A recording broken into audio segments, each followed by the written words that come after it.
Cancer होता क्या है? 40 to 50% of our cancers are lifestyle based.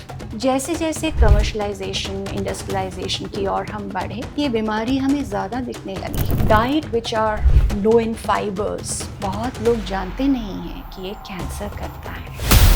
So do you think immunity कहीं play करता है? Well, immune system is called the policeman of the body. What do you think would be the right diet in order to safeguard ourselves? Excessive non-vegetarian diet is also not good. Somewhere spirituality थोड़ा सा different concept रखती है। आपने कैसे इसको अपनी life में imbibe किया? आप बहुत बारी अपनी लाइफ में इसको फील करेंगे that divine power is everywhere around us. Stage 1 में कैन यू सेफली से कि हाँ भाई डेफिनेटली इट्स क्योरेबल?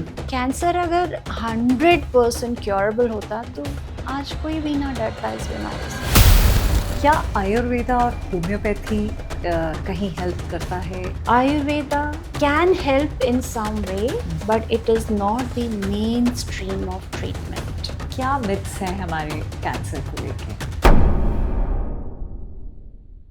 नमस्कार, welcome to Supra edit episode number 7।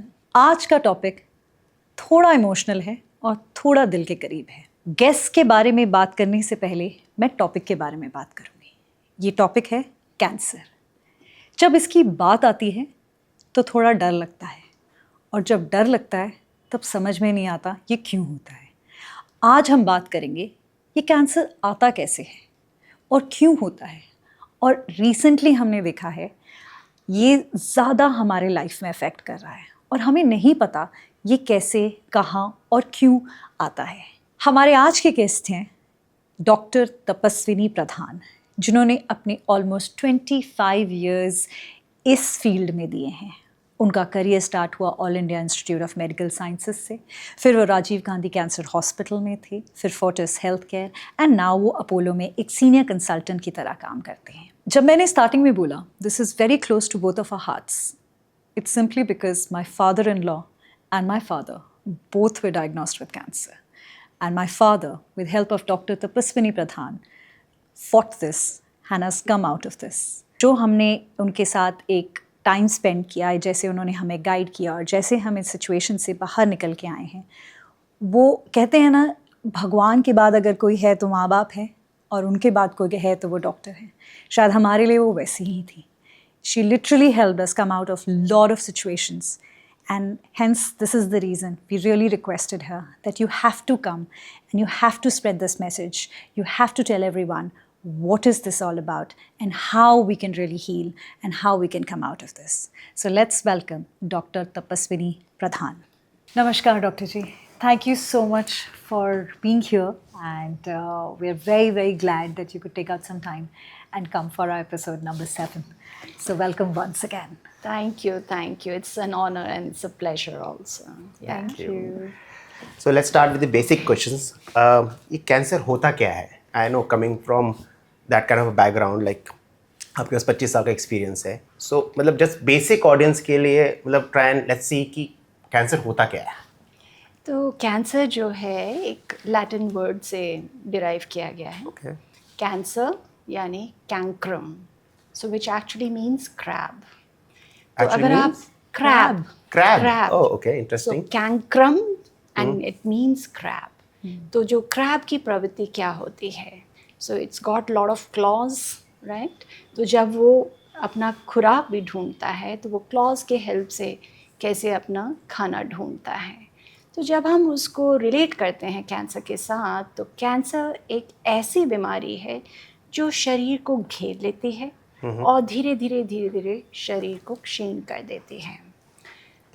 Many you will see the cancer patient dwindling with the disease with time. तो ये कई कारणों से होता है। तो ये जो सेल्स होती हैं बहुत ही अनरेगुलेटेड वे से डिवाइड करना शुरू करते हैं, and this is under a stimulus. और स्टिमुलस कई कारणों से होता है, I think we will discuss later. तो ये स्टिमुलस जब इनको मिलता है, वो सेल्स जो है एबनॉर्मली डिवाइड करते हैं, and they do not respect any signal in the body. तो बॉडी में अगर आप देखेंगे कितना रेगुलेटेड वे से एक सेल डिवाइड करता है, and this are all under the influence of various signals. और जो मैं बहुत every talk I share with people, एक कॉमन आम जो एग्जांपल हम देखते हैं जब हम रोड पे चलते हैं या ड्राइव करते हैं, जब ड्राइविंग का जो डिसिप्लिन है, ट्रैफिक का डिसिप्लिन क्या रेगुलेट करता है? सिग्नल। और जिस दिन सिग्नल नहीं होता उस दिन आप देखते हैं रोड पे क्या हवक मचता है। तो सभी डिसऑर्गेनाइज्ड होके अपना अपना एक ऑटोनोमस वे से चलते हैं। Same thing is happening in the body.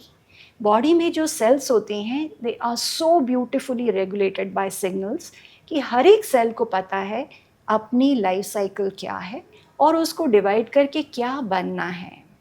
But यहाँ जब कैंसर की स्थिति होती है तो जो सिग्नल्स होते हैं बिल्कुल ये सेल्स रिफ्यूज़ करते हैं, they do not obey. As a result they multiply multiply multiply and then they are a cluster of cells which are creating destructive things in the body. और फिर वो एक जगह से दूसरी जगह जाते हैं, फिर दूसरे से तीसरी जगह जाते हैं, और इस तरह से वो पूरे शरीर में फैल के फिर आप एक अलग पिक्चर देखते हैं। मतलब in simple words it's like unregulated multiplication of cells. Absolutely. When I say unregulated, आपका मतलब ये है कि उसमें ब्रेन का कोई कंट्रोल नहीं है? मतलब what does this unregulated mean? मतलब सेल्स का अपना, मतलब what we understand is that कि cells will behave what the mind or brain will tell you. In this case, they are doing things on their own, is it?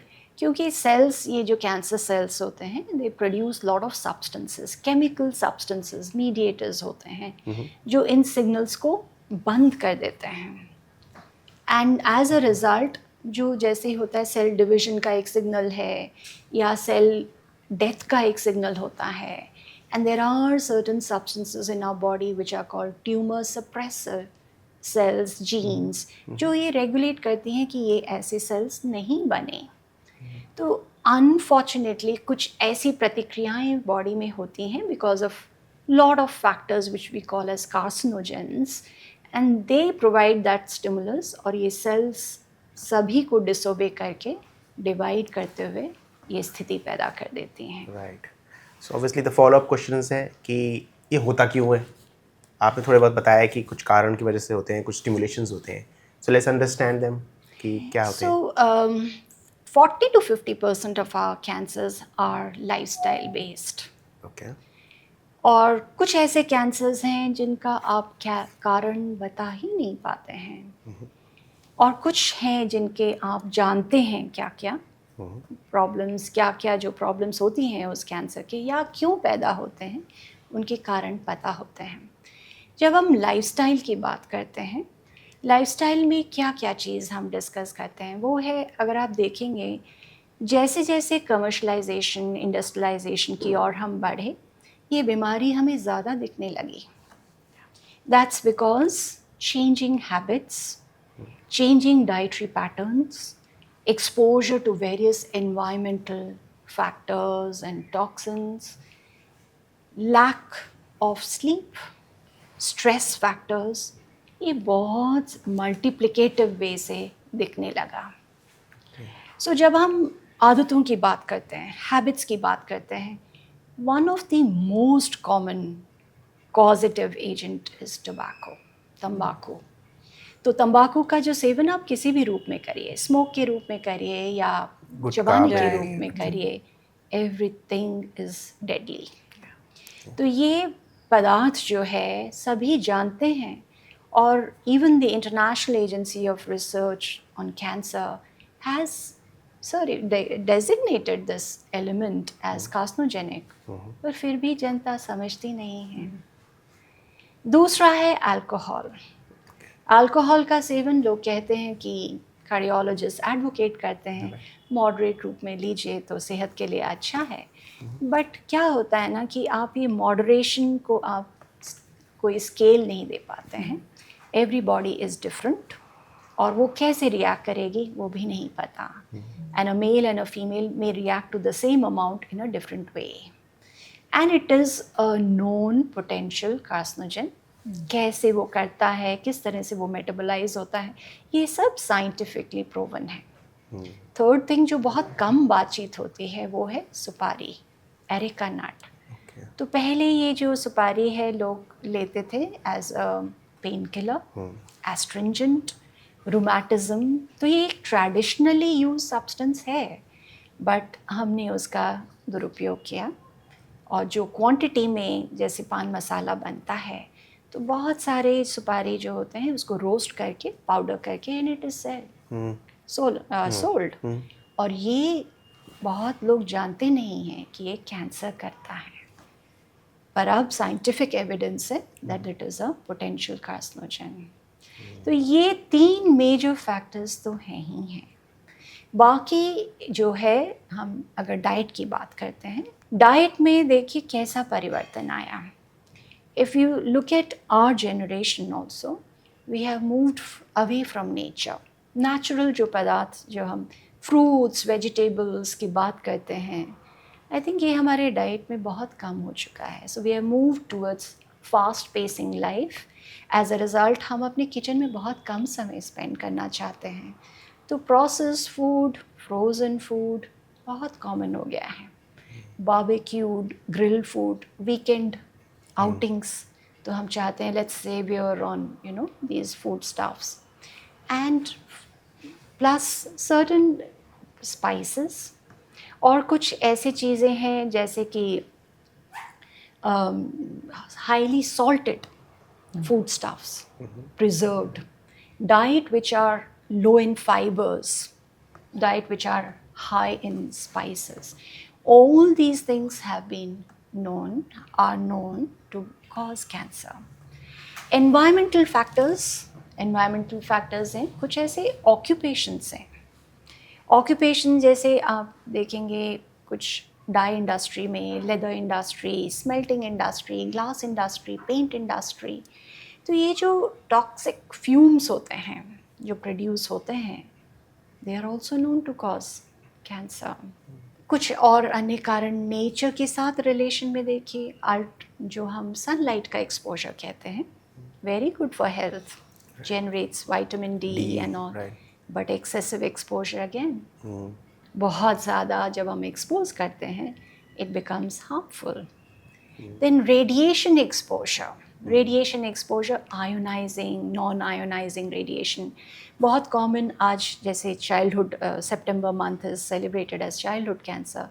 Hiroshima Nagasaki के atomic bomb से आप देखेंगे कितने तरह तरह के cancers बढ़ गए। So you have childhood cancers which increase, leukemias, thyroid cancers, salivary gland cancers, breast cancers. ये सब कुछ इस तरह के environmental जो exposures हुए लोगों को, ये तरह तरह के because of cancers. mutations of cells and everything. Yes, there are many ways Right. it causes damaging impact on the body. Right.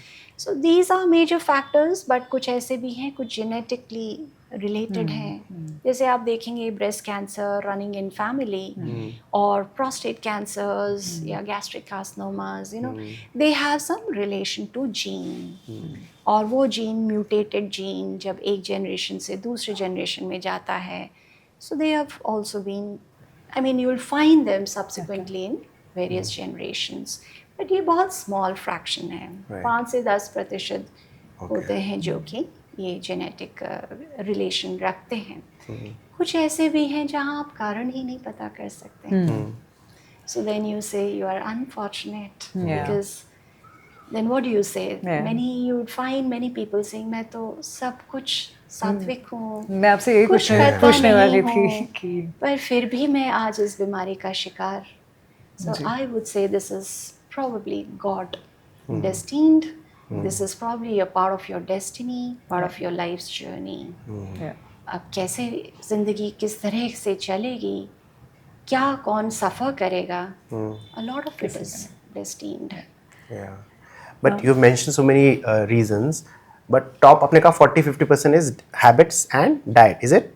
Or 40-50%, yes, it's lifestyle. So you can also include diet in the lifestyle. Diet. So I read somewhere that in this country there are 8 lakh cases like coming in mostly every month, like it's the numbers have increased.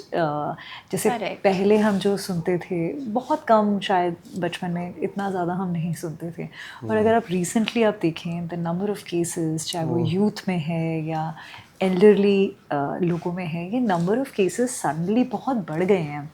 And very rightly said, lifestyle एक हमारा इतना affect हो चुका है, and the way we eat, and also जो पीछे से भी आ रहा है खाना, वो भी कैसे आ रहा है, वो भी we don't have that clarity much. So मेरा एक क्वेश्चन था, if that is okay.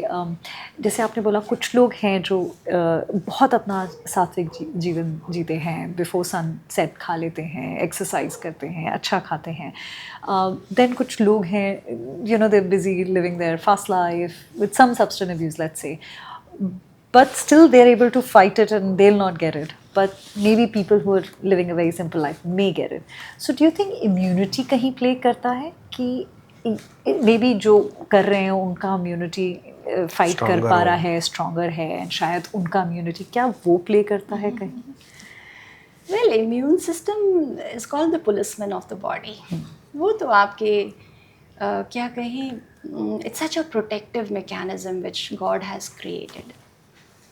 But ये नहीं कहूँगी कि जो सात्विक हैं उनकी इम्यूनिटी सिस्टम में कुछ प्रॉब्लम था इसलिए हुआ. बट ओवरऑल पिक्चर अगर हम देखते हैं कैंसर्स को फाइट करने में इम्यून सिस्टम का बहुत हाथ है. सो पेशेंट्स जिनका इम्यून सिस्टम अच्छा है, वर्क बहुत इफ़ेक्टिवली कर रहा है, they are able to fight this disease better. Immune system का कम होना, लो होना बहुत कारण है.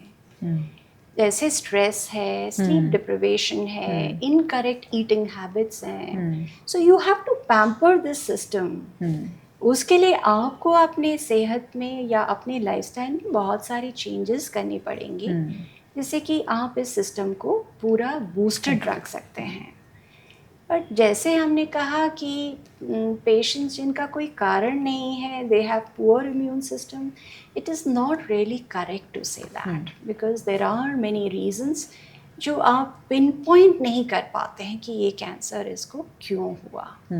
अगर कैंसर एक ऐसी बीमारी होती जिसको आप बहुत ही सिंपल तरीके से पहचान जाते, तो शायद दुनिया भर में इतना रिसर्च नहीं हो रहे होते हैं.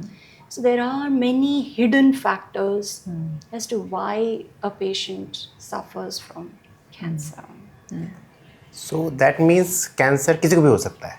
For example, बिल्कुल हो सकता है. For example, मेरे फादर का ये केस है, मतलब never had alcohol, never had tobacco, lived a very healthy life, and मतलब obviously stress are there, but let's say कि it was an average stress, but still he got cancer.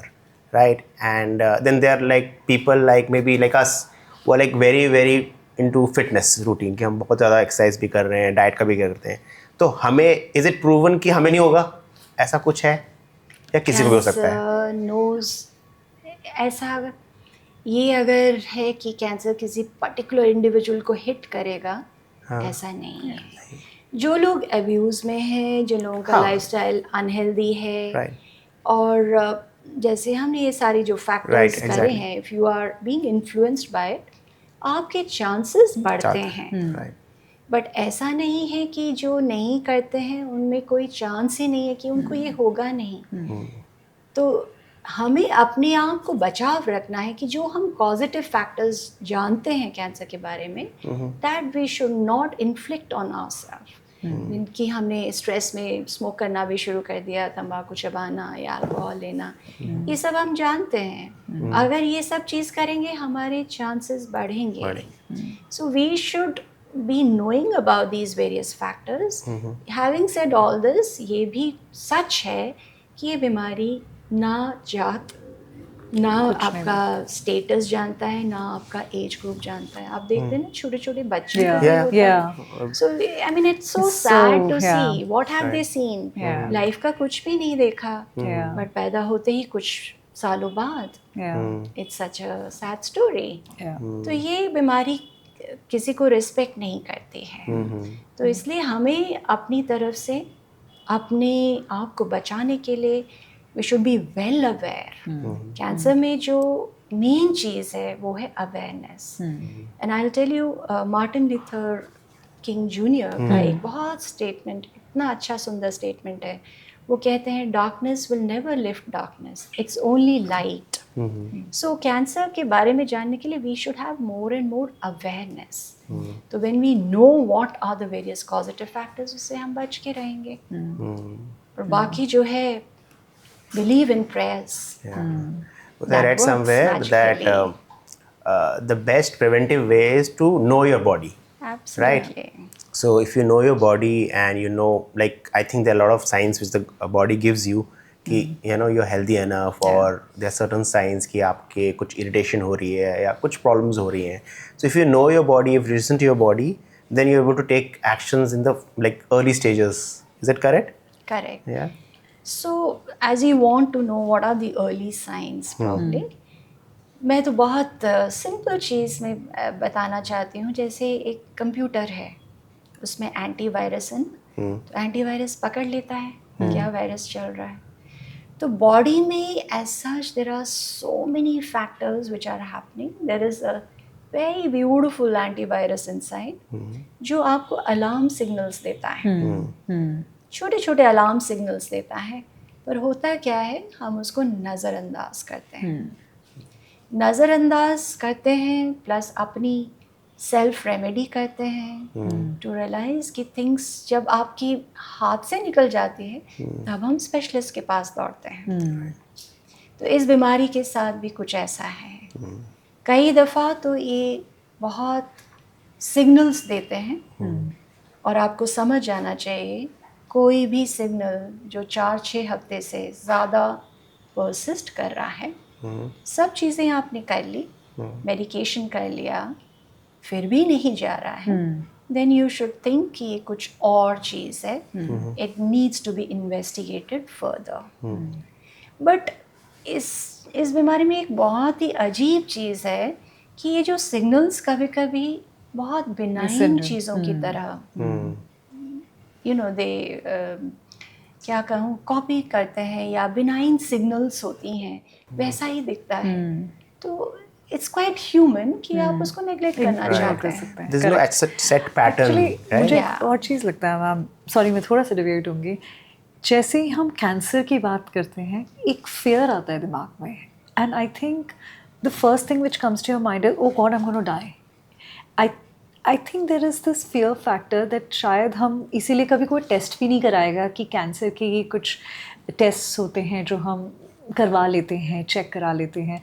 I think इतने साल हो गए हमने भी कभी नहीं सोचा होगा। हम बेसिक बॉडी Every 6 months में करा रहे हैं। KFT हम सब कराते हैं, कोलेस्ट्रॉल सब कुछ होता है, बट हमने कभी ऐसा सोचा ही नहीं कि शायद हमें ये पैरामीटर्स में भी एक बार चेक करा लेना चाहिए। तो ये मिसकंसेप्शन, मतलब बेसिक ब्लड टेस्ट हो रहा है, मतलब इवन कार्डियक के लिए सब कुछ टेस्ट हो रहे हैं, बट हम कैंसर मार्कर्स जिसे कहते हैं वो कभी नहीं करवाए। I think So and imagine we are like literate and everything, we know people or doctors like you, surgeons like you, हम नहीं करा रहे, तो imagine majority लोगों ने भी definitely नहीं कराया होगा। See, every cancer, उसके बहुत कैंसर्स हैं जिनके ट्यूमर मार्कर्स होते हैं जो बॉडी में सर्कुलेट करते हैं, बट कितनों के आप ट्यूमर मार्कर्स करेंगे, ये भी बात है ना। सो जो स्क्रीनिंग हम करते हैं पेशेंट्स की, it's actually not patients.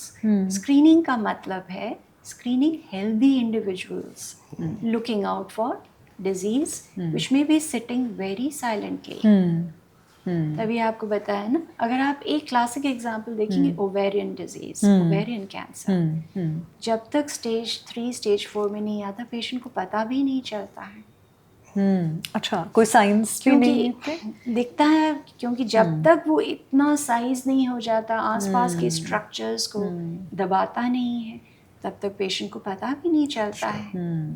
So screening जब हम कहते हैं, पेशेंट सोचते हैं कि हम तो तब स्क्रीन कराएंगे जब हमें कोई प्रॉब्लम हो, बट एक्चुअली स्क्रीनिंग का मतलब है कि screening healthy individuals for various diseases.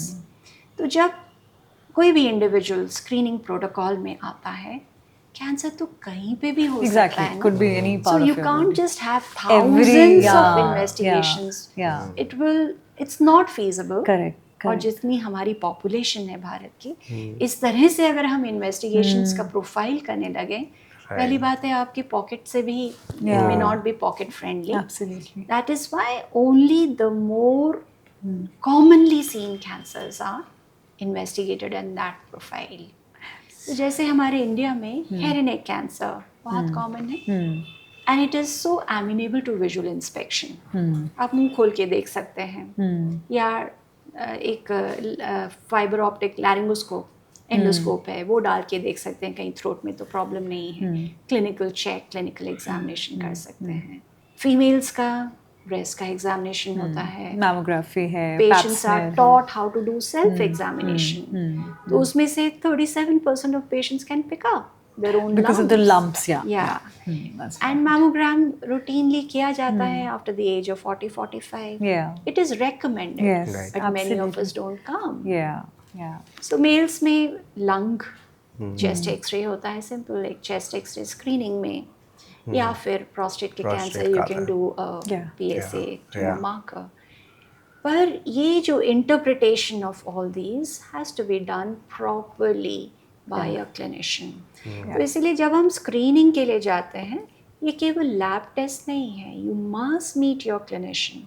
तो एक होल बॉडी का एक क्लिनिकल चेक होना चाहिए, जिसमें क्लिनिकल एग्जामिनेशन और palpation is a very important component of the screening. And then the specialist, according to your risk profile, which आपको ones फिर वो एक affected? बैटरी बनाई जाती है of investigations which are asked from an individual.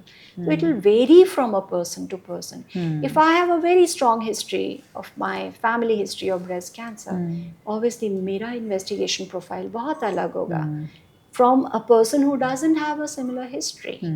तो ये स्क्रीनिंग के ही प्रोग्राम्स में पता चलता है. एंड हम encourage करना Yeah. ये चाहते हैं कि even through this medium, I would love to say that people should come Yeah. for a screening and not wait for signs and Something to symptoms to come. appear. Should be like a part of regular preventive Yeah. measures, right? Absolutely, Yeah. absolutely. But I also understand this multiplication जो आपने first question का answer किया था, it takes lot of time. You know, it is not like happens in a month's time or a 2 months time. It happens over a duration of a long time.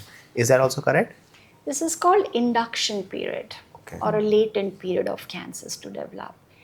माने कि आपका exposure किसी toxic substance से आज हुआ, तो कल नहीं पनप जाएगा.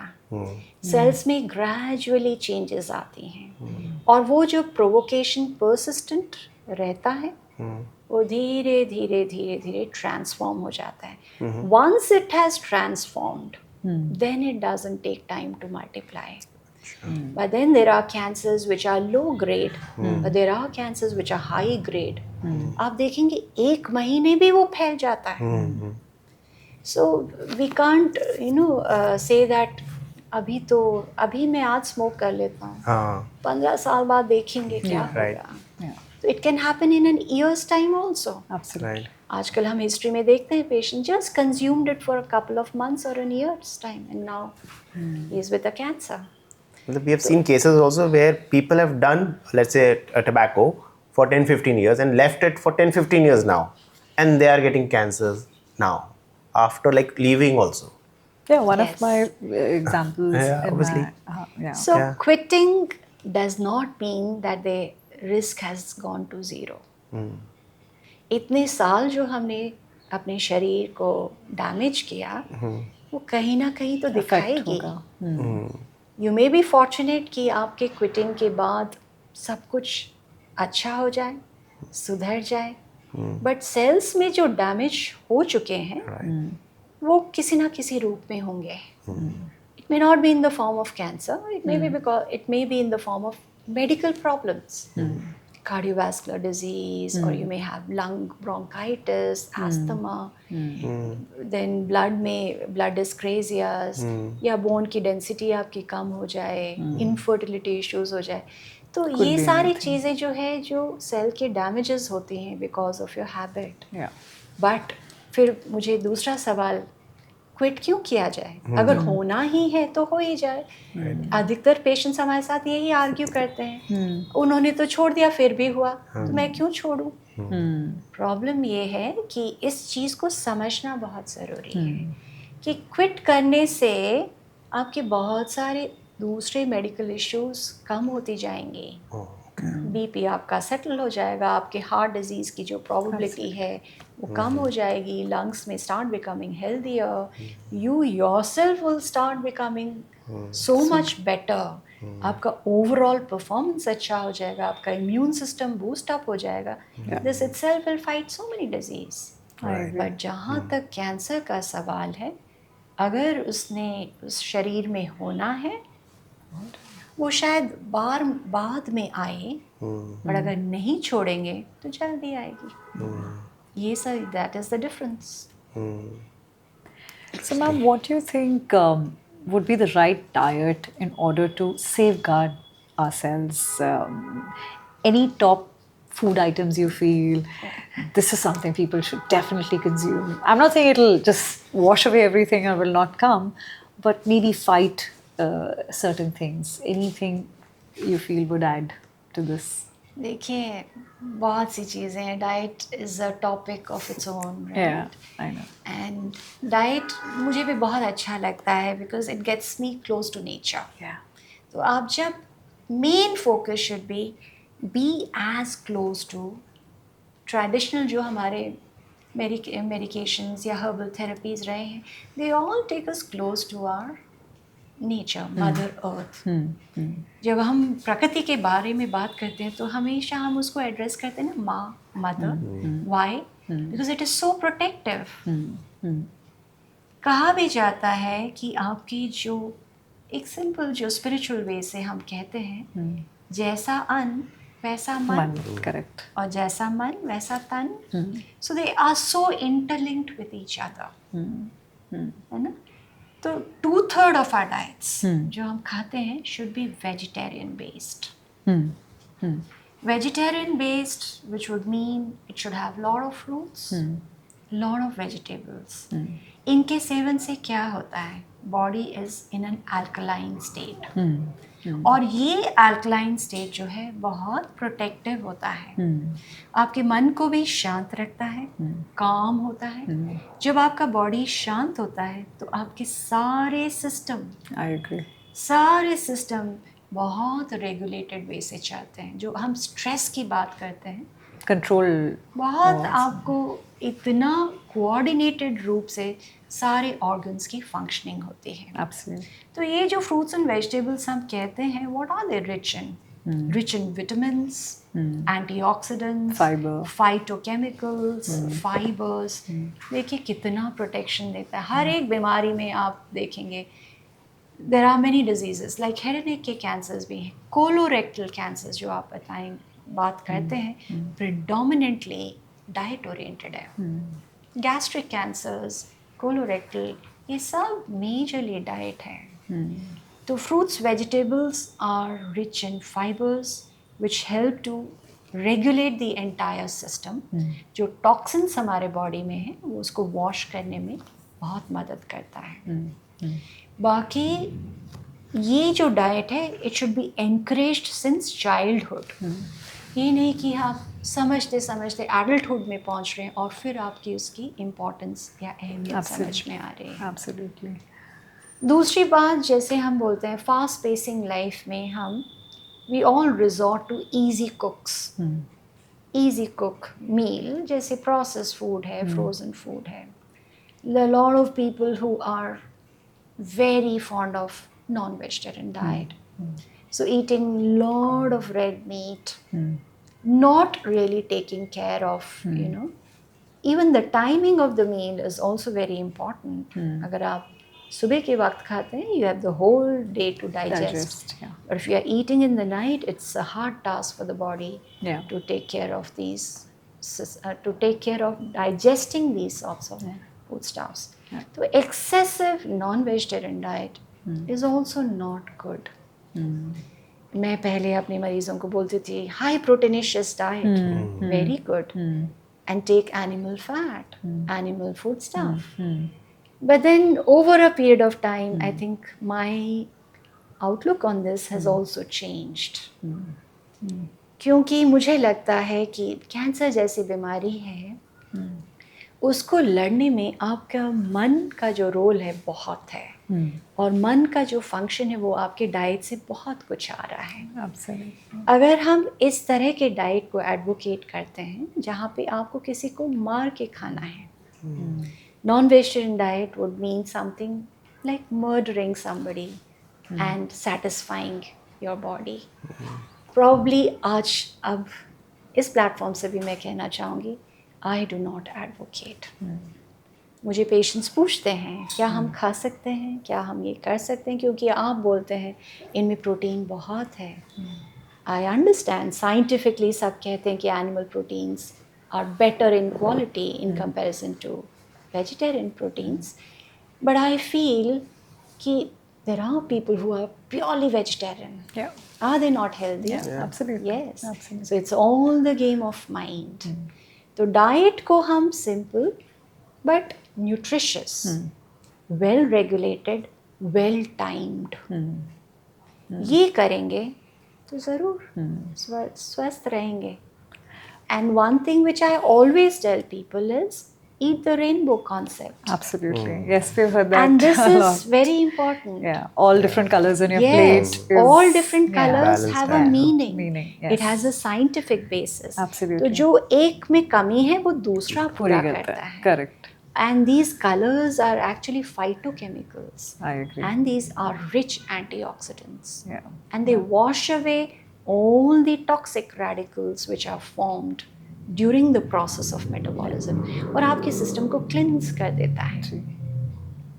अब डू यू ऑल्सो एग्री, जैसे मैंने कहीं सुना है कि अगर आप फास्टिंग करते हैं, इंटरमिटेंट फास्टिंग करते हैं, तो cells you know perform better करते हैं because there is a gap in your food, you know you basically regenerating lot of things internally. तो क्या वो मैटर करता है कि अगर आप ऐसे 8 घंटे 16 घंटे का अगर आप गैप दो तो उससे बॉडी थोड़ा सा यू नो डिटॉक्सिफाई करता है, यूनिट अच्छी होती है, वो अच्छा होता है, क्या वो मैटर करता है? I have heard, so not like See, matter करता है, everything is boiling down as to how healthy you can keep your system. सबकी requirement अलग है. If I'm an athlete, my requirement is different. अगर मेरा profession sedentary है तो मेरी requirement अलग है. या कोई ऐसा प्रोफेशनल है जिसको डे नाइट काम करना पड़ रहा है तो उसकी रिक्वायरमेंट बदल जाती है. जहाँ तक ह्यूमन बॉडी का सिस्टम है, it is a beautifully bio engineered system.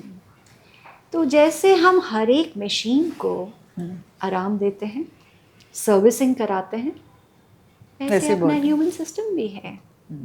आराम देने का किस तरह से आपको आराम जो है हेड टू टो का आराम है. आराम आपको मन को देना है. सो ये जो फास्टिंग भी जो आप बात कर रही हैं वो actually it is basically working on your mind. System को तो रिलैक्स कर ही रहा है. The gastro system, the gastrointestinal system is getting a day of recuperation. But where is this thing happening is basically it is working at the level of your mind. अगर आप fast में बिल्कुल शांत हैं, संतुष्ट हैं, तो वो आपके मन को पूरा संभाल के रखता है. और सारी जो लाइफ की जो स्टेट हम बोलते हैं ना, the state of well being is actually the state of your mind. So even this intermittent concept of fasting came to basically regulate your mind. वो अगर स्वस्थ है, तंदुरुस्त है, कहते हैं ना mind can cure a disease, mind can cause a disease. जिस भी रूप से आप अपने मन को शांत रखेंगे वो आपकी बॉडी को पूरा अच्छे से कंट्रोल करके रखेगा. आप इंटरमिटेंट फास्टिंग से करिए, फिजिकल एक्टिविटी से करिए, किसी भी तरह से आप करें, मन शांत होना चाहिए. जी, मैं उसी जैसे आपने पॉइंट एक किया, मैं उसी डायरेक्शन में जाऊँगी. पॉजिटिविटी कैसे मेंटेन करते हैं मैम, जिस फील्ड में आप हैं? And before I jump into this question, आप बहुत इम्पोर्टेंस प्ले करते हैं हमारी लाइफ में because you did my dad surgery and you were like a shining light in our life because going to different people, different doctors, taking different advices from different people, and when we came to you, and especially when my father came to you, the way you handled us like as a family and him, the one who was going through, and आपने जैसे कितना confidence दिया, इतना positivity दिया, I mean it's amazing. I don't know आप कैसे करते हो सबके साथ. I mean हम तो एक example हैं, आपको तो रोज़ इतने लोगों से deal करना पड़ता है ma'am. And I have to say, मैंने इंटरव्यू में भी ये बोला था कि भगवान के बाद डॉक्टर्स की किसी रीज़न से पद्धति वहाँ दी गई है क्योंकि आपने रियली हमें बहुत चीज़ों से निकाला है. आपने इतनी सीरियस सर्जरी है ना, नेक डैड के जो सर्जरी था उसमें आपने पूरा इतना कॉन्फिडेंस दिया था. तो मैं तो आपकी बहुत मतलब बहुत मानती हूँ आपको दिल से and I really thank you. But before my coming back to my question, कैसे मेंटेन करते हैं आप ये पॉजिटिविटी? कैसे आप खुद अपने लिए कैसे ये रखते हैं meeting so many people and even imparting the same positivity into them? Because जिस तरह आपने हमें किया था मैं तो नहीं भूल सकती अपनी लाइफ में कभी भी वो. So कहते हैं ना, when you have a glass which is half filled with water, how do you interpret that situation? So somebody will say it is glass which is half full, and the other person may say it's glass which is half empty. तो यही चीज़ देखिए, situation तो आपके लिए भी वही है, but मैंने उसको इंटरप्रेट किया कि ये glass is half full, the other person said glass is half empty. Two different sides going on here. जी, राइट. जी. तो पॉजिटिविटी का मतलब ये है कि life is never a simple journey. It'll always have it's a roller coaster ride. But कौन जीतता है? तो ये जो पॉजिटिविटी बात कर रहे हैं ना, it's basically accepting the sufferings. जब आपको ऊपर वाला खुशी के पल देता है तब तो आप बहुत खुश रहते हैं, पर जब आपको कुछ ऐसे दुख वाले पल आते हैं, क्या आप उसको भी स्वीकार करके आगे चलने को तैयार हैं? I think that is the main learning of this journey. तो पॉजिटिव होना कैसे? ये कह देने से नहीं होता है. उसके लिए आपके मन को ट्रेन करना पड़ता है. You do it over the years. बच्चा पैदा होते ही एकदम से इस चीज़ पे नहीं आता है. So the training comes through what sort of a training you have. Either it may be social values that you have inculcated, or your family upbringing, and of course lot of environmental influences which happen. कहते हैं ना, a person who is positive, he or she can cure and kill any disease. but अगर आप negative mind हैं, कोई भी बीमारी अगर आप उसको negative approach से लेते हैं, कोई भी medicine काम नहीं करती. So a positive mind आपको लाने के लिए कुछ ऐसी चीज़ें करनी पड़ेंगी जो आपको बहुत मदद करेगा. हर सिचुएशन को, नेगेटिव भी सिचुएशन को, अगर उसको पॉजिटिव अंदाज में देखें. So there are different ways how you do it. When you do meditation, so meditation में लोग कहते हैं ना, you get your thoughts to zero. No, it is not that. It's not possible. Yes, you cannot. But you can align your thoughts in such a way that it is only thinking positive. Correct. So thinking positive may have various negative situations in your life also. But if you can make that negative into positive, suppose let's take a day-to-day example. मैं जाती हूँ work place में, बहुत ही chaotic environment है, and I have a boss who's, I don't want to see his face, right? But then, if I take this situation in a positive way, the person who's criticizing, who thinks that I am not of that caliber, I would send him a positive blessing and think all these actions are probably trying to strengthen my soul to figure out what I should do to get me to that level. That I can outwit him. It's not a competition. It's not a race. But इसी negative situation को मैं उसको positive बना सकती हूँ. but the negative person would think, may sink into depression or may get different sorts of negatives and get stressed out. But instead of that, if I take this situation in a positive direction and streamline my thoughts and efforts, maybe the person who becomes who's criticizing me, who's a critic of me, I would probably bless that individual more than a person who's all the time praising, because that takes you up in life. These are the people who will take you up. तो जब आप meditate करते हैं या prayers करते हैं, so you can do prayers with mantra chanting or you can do silent prayers. All these things take you very close to divinity, spirituality. और जब आप इसका एसेंस समझते हैं, तब आप कभी भी लाइफ में हार आपकी हो ही नहीं सकती. सो कैंसर जैसी परिस्थिति में जहाँ patients, as you said, it actually sounds as if it's a death sentence. But जो पेशेंट्स, ये मैंने अपनी ही एक्सपीरियंस और जर्नी से देखा है, जो पेशेंट्स पॉजिटिव रहे हैं, in spite of the fact that they have advanced disease, they have all done very well. Absolutely. तो उनका जो सिस्टम है इतना सुंदर गियर्ड अप हो जाता है कि nothing for them is impossible. तो ये भी बीमारी उनके लिए एक छोटा सा पड़ाव की तरह होता है, जो कि वो गिरते हैं और उससे उभर भी जाते हैं और उड़ने भी लगते हैं. That is why you have people who are motivators. उन्हीं सर्वाइवर्स में आप देखेंगे इतने मोटिवेटर्स निकल जाते हैं, बिकॉज वो जीत उनको इतना अंदर से प्रोत्साहित करता है कि वो अपनी स्टोरी शेयर करने इजीली बताना चाहते हैं. कभी नहीं, बट कैसे हुआ ये सब चीज़ें. ये सारे उनके positive attitude, positive approach to life, positive behaviour, ये सब चीज़ें उनको ऊपर ले आती हैं. जी, क्योंकि मैम हमारा भी एक स्टेज आया था जब पापा का डायग्नोज हुआ. Obviously it played a lot on our minds, and as family members, I know वो तो he was going through, but as family members we all were also going through the same thing, that I don't know what's going to happen, this has never happened in our family, we don't know how do we cure this, is it even curable. So all of this had led us to a lot of I'll not say negativity, but a lot of anxiety. Correct. In terms of how do we deal with, what is the solution. I hope it's not like a life-death situation. So kahin na kahin, I think I'll give a lot of credit to my father, where he stood his ground very strong. And kabhi ho jate the, we used to have our own weak moments, but he stood his grounds and he said, let's fight it.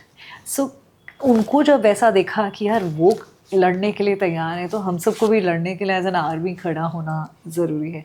सो आपने बिल्कुल सही कहा कि कहीं ना कहीं वो हमें ही अपने आप को समझाना पड़ता है, हमें ही अपने आप को बताना पड़ता है कि सिचुएशन है, इसको डील करते हैं. एंड लकीली वो अभी ही is going through his radiotherapy and things are getting better and he is getting into a right frame of mind. So कहीं ना कहीं it is definitely helped us. And spirituality ने बहुत इम्पॉर्टेंट रोल प्ले किया है.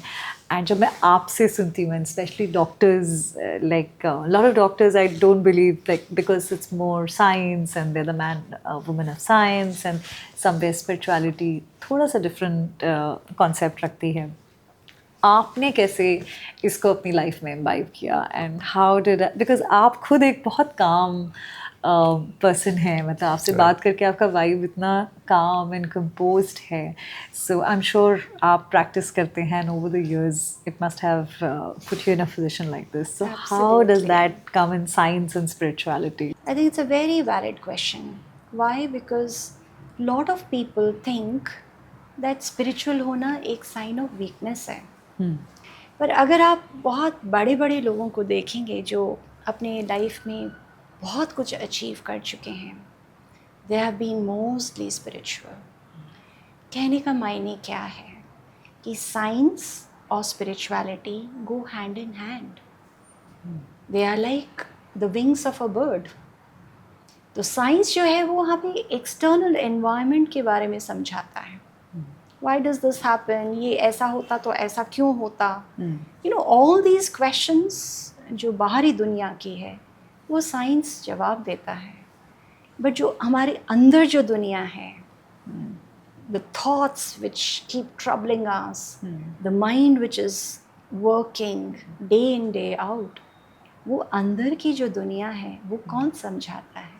And that is with spirituality, which is very important in times of now. If you can't understand your mind, if you can't understand your own self, I think you are lost. तो इस जैसी बीमारी को लड़ने के लिए, that is why I always counsel my patients to become bit more spiritual in their approach to life. अब spirituality को प्रैक्टिस करने के लिए लोग सोचते हैं मुझे कुछ मंदिर जाना पड़ेगा या गिरजाघर जाना पड़ेगा. नहीं, क्योंकि उसका मायने मतलब समझना बहुत ज़रूरी है. So it comes from the word spirit which is actually referring to your soul, जो आत्मा जो हम बात करते हैं. तो ओरिजिनली जो हमारी सोल है वो बहुत प्योर है, बहुत प्योर है, बहुत पावरफुल है, and it's very peaceful, happy, joyous. But purity इतनी है, बट ये सब समय के साथ we have lost all these qualities. तो ये जो बीमारी है ये हमको एक रीडू करने को कहती है. That is why I always tell my patient, it actually is telling you to re-look into your life. क्या चीज़ हमने ऐसा किया जो कि आज हम इस पड़ाव पे आए. तो ये हमें revisit कराता है. And spirituality also tells you what is your purpose in this life. It also helps you to recognize who you are. अंदर अपने आप को जानना भी बहुत ज़रूरी है. तो you can practice in different ways. थोड़ा समय अपने आप को दो, अपने आप को समझो. अगर मुझे स्ट्रेस में मुझे स्मोक करना है, क्यों ये अर्ज क्यों है? Why can't I relieve this stress with some other activity which is pleasurable, which is joyous, which will keep me healthy. तो मैं फ़िज़िकल एक्टिविटी कर सकती हूँ, मैं म्यूज़िक कर सकती हूँ, मैं डांस कर सकती हूँ. बहुत और चैनल्स हैं. तो I have to understand myself. मुझे कोई एक्सटर्नल या XYZ नहीं समझाएगा. तो वो शरीर को समझना मुझे अपने आप पड़ेगा. And the other is when you meditate, you become close to that. You come to that level where you start to understand what is happening in you, within you, and also around you. And you start making peace with yourself. उसमें तो आधी से ज़्यादा बीमारी आप अपने आप ही कर लेते हैं. Then prayers. जब आप प्रे करते हैं, आप किस से कनेक्ट कर रहे हैं? सुप्रीम पावर से. And this is the power which is ruling all of us. ये हमें दिखती नहीं है, पर आप बहुत बारी अपने लाइफ में इसको फील करेंगे. That divine power is everywhere around us. कैसे हम किस दौर से गुज़रते हैं और वो हमें कैसे निकाल देता है. क्राइसिस से हम कैसे बाहर आते हैं, और उस क्राइसिस से बाहर निकालने के लिए हम तरह तरह की चीज़ें करते हैं. So prayers actually help you to connect to the divine, and that blessing has to come on to you which helps you to fight with this disease.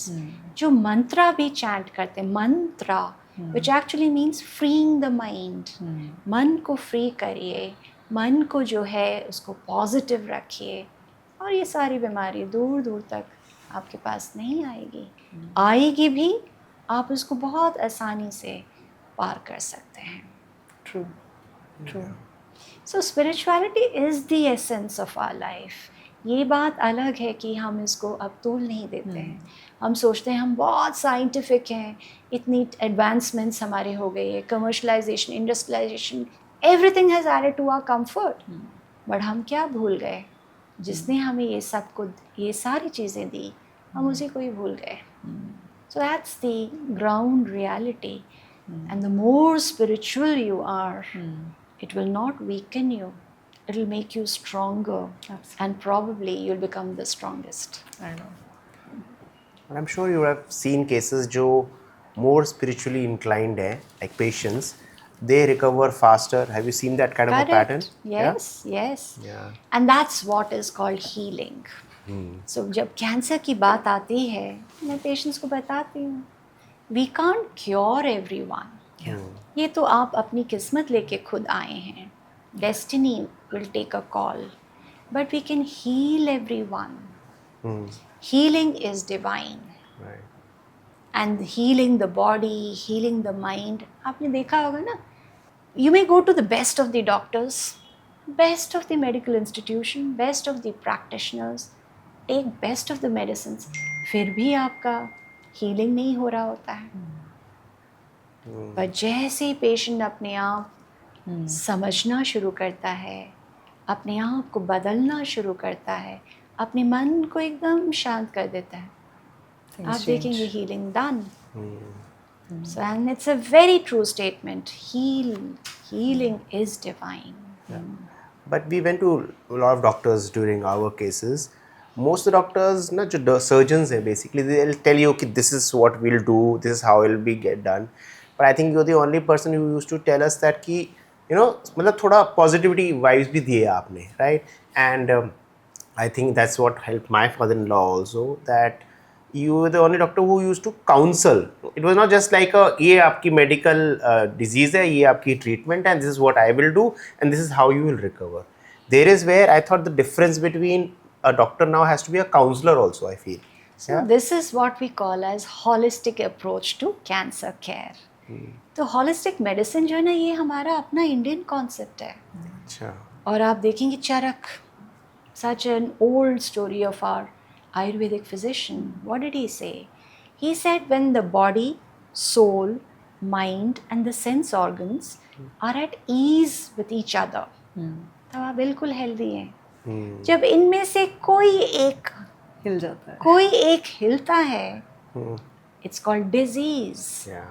Dis-ease. So when you work on a cancer patient, आप x को नहीं treat कर रहे हैं, x की body को भी देख रहे हैं, एक्स के इमोशंस को भी फील कर रहे हैं. So it is physical, emotional, spiritual wellbeing of the individual and the mental wellbeing. तो इन सब चीज़ों पे काम करना पड़ता है. तो कैंसर एक ऐसी बीमारी है जो पेशेंट को हेड टू टो हिला देता है. So you have to work on all these aspects. तो खाली बीमारी को ट्रीट कर देने से नहीं होगा, आपको उसके साथ साथ, बीमारी के साथ साथ पेशेंट और भी क्या जर्नी में ट्रैवल कर रहा है वो भी देखना होता है. That's the reason why you should take lot of time to understand the patient. So that's when you start counselling. जब तक आपको वो मरीज़ ही नहीं समझ में आएगा, उसकी आदतें नहीं समझ में आएंगी, उसकी थॉट्स नहीं समझ में आएंगी, जब तक आप उसके थॉट्स के साथ अलाइन नहीं कर पाएंगे, तो आप इसका इलाज कैसे करेंगे. तो जब आप एक हॉलिस्टिक अप्रोच लेते हैं पेशेंट के ऊपर, पेशेंट भी आपके ऊपर फेथ रखना शुरू करता है, वो कॉन्फिडेंस डेवलप होता है, और फिर ये जो तालमेल चलती है, that helps him to tide over, that helps him to sail over this journey beautifully. Right. So let's try and understand cancer a little more technically. We have heard there are stages. I understand there are stages of 1 to 4. आप थोड़ा में brief कर पाएंगे क्या exactly what is the difference between 1 to 4? 4 है 0 to 4 कहते हैं. 1 to 4. 1 to 4. Yeah. See, staging is different for all cancers. Okay. Depend करता है कौन सी anatomical site से ये origin कर रहा है. Head and neck cancers में भी इतने सब sites हैं, oral cancer की अपनी staging है, nose, paranasal अलग staging है. तो ये जो है एक इंटरनेशनली फॉलोड गाइडलाइन है. Okay. कि अगर कैंसर ए से बी जाता है या ए से सी जाता है या ऐसा स्ट्रक्चर आसपास को इन्वॉल्व करेगा, तो ये स्टेज पेशेंट की मानी जाएगी. Right. तो स्टेजिंग से हम क्या अचीव करते हैं? 1, we are able to tell the patient whether you are in an early stage और you are in advance stage. Early advance करने का हमें भी एक विजुअल आपको भी मिलता है और एक इम्पैक्ट आता है कि पेशेंट का प्रोग्नोसिस कैसा रहेगा. अर्ली वाले डिजीज़ेस जनरली डू वेल, जो लेट होते हैं, एडवांस्ड होते हैं, दे जनरली फेयर वर्स. और उन पेशेंट्स को स्ट्रिक्ट सर्विलेंस पे रखना बहुत ज़रूरी होता है. Nevertheless, these stagings have importance for every subsite. And that helps us to connect in our profession. Agar X patient is going to a Y doctor, and if I write stage 1, so that doctor will also understand कि stage 1 disease है, which means ये structures इसके involved हैं, इसीलिए ये stage है.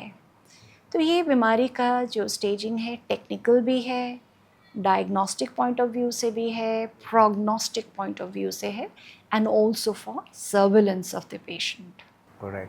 But in terms of like stages 1, 2, 3, 4, stage 1 में can you safely say कि हाँ भाई definitely it's curable, और या stage 2 तक curable है, ऐसा कुछ science में? Curable जो words होते हैं वो हम बहुत कम cancers के लिए use करते हैं.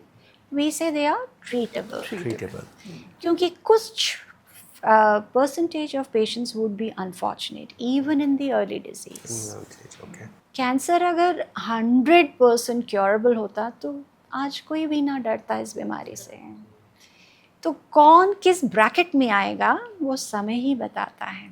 दैट इज़ वाई यू से every patient has his own destiny. सब अपने अपने भाग्य लिख के लाते हैं. तो हमारा क्या रोल है? हमारा यही रोल है कि हम अपना कर्तव्य करते हैं. We guide our patients, we counsel our patients, we treat our patients, and then we become part of their journey and pray for his good and bless him, and also try to keep him connected with the divine so that direct blessings from God will help him.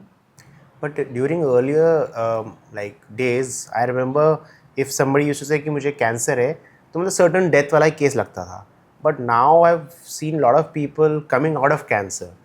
Yeah, so what has changed? मतलब science ने इतना evolve हुआ है या मतलब technology इतनी evolve हो गई है, आपको क्या लगता है? सभी चीज़ें. कैंसर जैसे पहले हम सोचते थे ना ये एक डेथ सेंटेंस की तरह है, तो अब तो मैं कहूँगी इस सेंचुरी में, युग में बहुत कुछ बदल चुका है.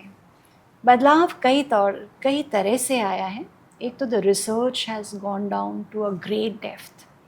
तो हम इस बीमारी को अच्छे से और अच्छी तरीके से समझने लगे हैं, मॉलिक्यूलर लेवल पे, जेनेटिक लेवल पे, एंड इसको और गहराई में समझने के कारण बहुत से नई दवाइयाँ भी आ चुकी हैं, नए ट्रीटमेंट के पद्धति भी आ चुके हैं, जिसके कारण जो बीमारी पहले इनक्योरेबल कहते थे, अब आप उसको ट्रीट भी कर पा रहे हैं और पेशेंट्स को लंबा सर्वाइवल भी दे पा रहे हैं.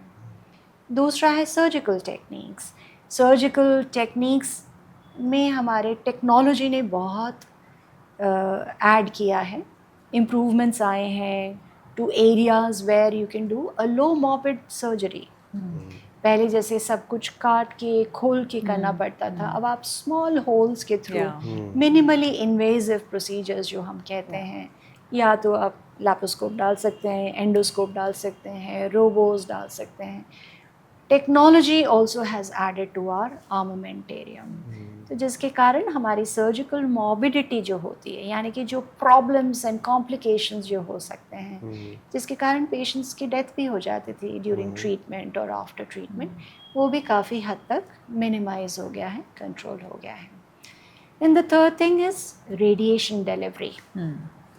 जो रेडियोथेरेपी पेशेंट्स को मिलता था इनिशियल डेज में, आप देखेंगे बहुत सारे साइड इफ़ेक्ट्स छोड़ता था.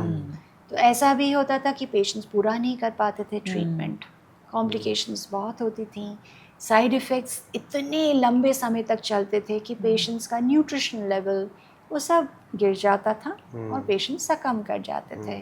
बट अब ये भी टेक्नोलॉजी ड्रिवन हो गया है. So you have high and radiation delivery techniques, जिससे आपने कॉम्प्लिकेशंस कम कर दिए, टारगेटेड फोकस्ड रेडिएशन हो गया, and that also has minimise the complications. या अगर बीमारी बार बार हो रही है, आपको रेडिएशन उसी एरिया को डिलीवर करना है, तो उसमें भी लिमिटेशंस होती हैं, but technology again has added here. तो ये सारी हमारी रेडिएशन डिलीवरी टेक्निक्स में इतना सुधार आ चुका है कि this becomes part of the journey in the treatment of cancer patients. And last, medical oncology, chemotherapeutic drugs. तरह तरह के नए किस्म के ड्रग्स आ गए हैं. और वो ड्रग्स इसलिए भी आए हैं क्योंकि आप उसकी गहराई में जा चुके हैं कि ये कैंसर को आउटविट करने के लिए कौन कौन से ड्रग्स ऐसे बन सकते हैं जो कि रिसेप्टर लेवल पे करते हैं, सेलुलर लेवल पे करते हैं, कैंसर के पाथवेज पे जाके ब्लॉक करते हैं। तो इन सब के समझ के दौरान आपके बहुत सारे ड्रग्स भी नए नए आ चुके हैं and immunotherapy which is greatly talked about, that has also made a huge difference. तो आप देखेंगे पेशेंट्स की सर्वाइवल जो है बढ़ती जा रही है। बट आई सीइंग कि मतलब हम जब बात करते हैं कि लोग डीएनए तक पहुंच चुके हैं, तो मतलब मैं समाव फील कि इतना एडवांस क्यों नहीं हुआ कि हम कैंसर चीज जैसे डिजीज को रिवर्स कर सकें। ऐसा कुछ भी नहीं है। आई हैव हर्ड समवेयर कि ऐसा कुछ होने भी हो भी, मतलब इन सम few years we can see something like that. Is that possible? So we have prevention. Yeah. अब आप ये मत कहें कि रिवर्सल के लिए, Right. ट्रीटमेंट में रिवर्सल के लिए तो वो नहीं अभी कुछ इस तरह अभी से नहीं हो है। रहा है। Right. But it's an enigma. Cancer is a mysterious disease. इसको भी समझने में बहुत समय और लगेगा। इसको हम कंप्लीटली वाइप आउट कर देंगे ये संभव तो नहीं है, और ये कि हम इसको पूरा रिवर्स कर लेंगे वो संभव नहीं है।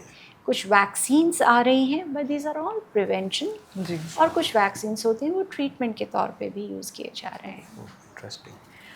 Ma'am just last 2 questions quickly, क्या आयुर्वेदा और होम्योपैथी कहीं हेल्प करता है इसमें, और you think that the right approach is figuring out what works best for an individual? Cancer एक ऐसी डिज़ीज़ है जिसके लिए बहुत सारे दुनिया भर में इंटरनेशनल ट्रायल्स होते हैं, और इन्हीं ट्रायल्स जो लाखों के ऊपर रिसर्च होने के बाद फिर एविडेंस बेस्ड मेडिसिन जिसको हम कहते हैं, उस तरह के डॉक्यूमेंटेशन पे हम लोगों का ट्रीटमेंट प्रोफाइल जो है पेशेंट्स के लिए बनाया जाता है। तो this is what we do in our practice. So that's the allopathic way of treating, which is after years and years of research and trials on patients. Unfortunately, मैं किसी भी पद्धति को नेगेटिव रूप से नहीं देखना चाहती हूँ, but we should say that जो कैंसर जिस तरह से ट्रीट होना चाहिए वो हमारे पेशेंट्स को क्लियर और क्लैरिटी के साथ पता होना चाहिए। Ayurveda can help in some way, but it is not the mainstream of treatment. इनके आयुर्वेदा में कुछ जो उनका learning है of the human body और understanding of the human body is based on a different type of a science. इनके जो हम sides use करते हैं वो है yoga, relaxation techniques, massage therapy. That is something which we will advise, we can give it to our and offer our patients. But never is it recommended or never is it advisable कि आप इन 2 therapies को intermingle करें, क्योंकि आपको पता ही नहीं कि ये drugs जो हैं, after all whatever be their medication, herbal medication हो, after all they are chemicals. So when one chemical reacts with the other, you just wouldn't know what sort of a reaction would that turn out to be. तो जो हम अच्छा काम अपने drugs के साथ, कीमोथेरेपिटिक drugs से करना चाह रहे हैं, वो शायद निगेट हो जाएगा with another therapy. Plus they use some heavy metals, you know, mercury, there are arsenic, ये सब metals जो use करते हैं, they may become very toxic when the patient is on a chemotherapeutic protocol. तो इसलिए इन दोनों पद्धतियों को ना ही जोड़ा जाए, अलग ही रखें। हम as a practitioner when do we advise is primarily जब कन्वेंशनल स्टैंडर्ड थेरेपी करने के बावजूद भी जब फेलियर होता है, that is the time when we ask our patients to resort to these sorts of treatment. And also ये भी कहें कि they are not very much based on a very strong scientific evidence, and we as scientific person cannot recommend it. अगर हमारी तरह वो भी randomized controlled trials के साथ level 1 evidence के साथ आए तो शायद हम लोगों का में भी acceptance आएगा, but जब उनकी तरफ से ये नहीं आता है, so we would only keep their softer aspect for our patients. जैसे मैंने, as I told you, yoga, relaxation exercises, massage, all this thing we would love our patients should practice. Ma'am last question है, क्या myths हैं हमारे cancer को लेके? Yeah, there are many myths, I should say. एक तो जो कि बहुत ही prevalent है पेशेंट्स के मन में, खाली पेशेंट्स के मन में नहीं, आम जनता में, और वो है बायोप्सी. बायोप्सी करते ही बीमारी बढ़ जाती है. Right, yeah, we heard that. तो ये Yeah. चीज़ जो है बहुत गलत है, जिसके कारण पेशेंट्स छोटे से प्रोसीजर के लिए भी ना करते हैं और अपने को इलाज जो अच्छे से भी इलाज हो सकता है वो लाइलाज हो जाते हैं, just because they don't want a biopsy. But biopsy से बीमारी बढ़ती नहीं है. बायोप्सी करना ज़रूरी है क्योंकि ये एक डॉक्यूमेंट है जिससे प्रूव होता है कि ये कैंसर है कि नहीं. जब तक ये प्रूव नहीं होगा तब तक आप कोई भी ट्रीटमेंट शुरू नहीं कर सकते हैं. इसके बाद फैलाव क्यों मरीज़ को महसूस होता है? बेसिकली कोई भी छोटा प्रोसीजर भी करें, कुछ भी करें, बॉडी में कहीं पे भी चोट लगती है, सूजन आता है, राइट, तो लगता है कि जैसे वो बढ़ गई है. Similarly when you do a biopsy, small amount of inflammation happens in that area, थोड़ी सूजन आती है, लालपन आता है, पर ये सेटल हो जाता है. इस चीज़ के लिए कि हम बायोप्सी नहीं करें और बायोप्सी ना करके हम इलाज नहीं शुरू करें, इससे ज़्यादा बेवकूफ़ी और क्या हो सकता है. So this is important to tell people कि बायोप्सी से कैंसर नहीं फैलता है. सेकंड मिथ जो है, जो हमें अक्सर पेशेंट पूछते हैं कि किसी को अगर कैंसर है, मैं उसके साथ खा सकता हूँ, पी सकता हूँ, आपस में हम लोग रिलेशनशिप मेंटेन कर सकते हैं कि नहीं. ये कहना बहुत ज़रूरी है कि ये कोई कम्युनिकेबल डिज़ीज़ नहीं है, ये कोई कंटेजियस डिज़ीज़ नहीं है कि आप सोचें कि ये इधर से उधर फैल जाएगी, नहीं. तीसरी बात, बहुत लोग सोचते हैं ये तो जेनेटिकली होता है, ट्रांसमिट होता है. सारे कैंसर्स जेनेटिकली नहीं फैलते हैं. चौथी बात, लोग सोचते हैं इसका कोई इलाज ही नहीं है, इसीलिए लोग इलाज भी नहीं कराना चाहते हैं. पर सच ये है कि हमारी साइंस जो है बहुत एडवांस हो चुकी है और जिसके कारण आज आपको बहुत एग्जाम्पल्स मिलेंगे कि कैंसर के इलाज के बाद सर्वाइवल रेट भी बढ़ गया है और बहुत से पेशेंट जो है अपनी निजी ज़िंदगी में भी वापस आके बहुत अच्छा परफॉर्म कर रहे हैं. थैंक यू मैम, बहुत ही इंसाइटफुल था. एंड जैसे मैंने पहले भी बोला, मैं आपकी बहुत बड़ी फ़ैन, शायद मानती थी, अब फ़ैन भी हो गई हूँ. इतना कामली चीज़ों को समझाना, हैंडल करना, और जैसे आप प्रोफेशन में हैं, it's a very difficult profession and every day you have to deal with different situations, different people, so it's commendable. And thank you ही बोल सकते हैं हम. Thank you so much. Least we can Thank you so say. much. But thank you so much for joining us and thank you for coming all the way for this session. Thank you so so much. Thanks a lot. आज के session में हमने ये सीखा कि cancer definitely एक disease है जिसमें हमें ध्यान देना बहुत ज़रूरी है और प्रिकॉशंस लें और टेस्ट कराएं और चीज़ों को अगर हम पहले ही समझ लें, आप काफ़ी हद तक इसको क्योर कर सकते हैं. एंड वो डेफिनेटली ट्रीटेबल है, डरे ना. अपनी लाइफस्टाइल चेंजेस, फूड हैबिट्स, जैसे डॉक्टर ने बताया, आप उन पे थोड़ा ध्यान दें तो चीज़ें काफ़ी इम्प्रूव हो सकती हैं. आई थिंक हमारे लिए ये कैंसर 101 सेशन था जिसमें हमने सीखा व्हाट इज़ कैंसर एंड ये कैंसर बढ़ता कैसे है और क्या कैंसर किसी को भी हो सकता है. So we have today in this entire session understood the basic concepts, and also we went into depth in terms of stages of cancer and also understood how spirituality will help you come out of cancer. I agree Praveen. Spirituality and positivity, जैसे उन्होंने समझाते हुए हमें बताया कि अपना एक positive mind, एक अपने आप को समझना कि कैसे किसी चीज़ को ओवरकम कर सकते हैं अपने माइंड से. अगर हम इन चीज़ों को ध्यान रखें तो काफ़ी चीज़ें हम मैनेज कर सकते हैं और एक अच्छे लाइफस्टाइल को मेंटेन कर सकते हैं. So on that I will really request guys, मैं हर बार बोलती हूँ, if you really like our podcast and if you really enjoy our sessions, like, subscribe and share.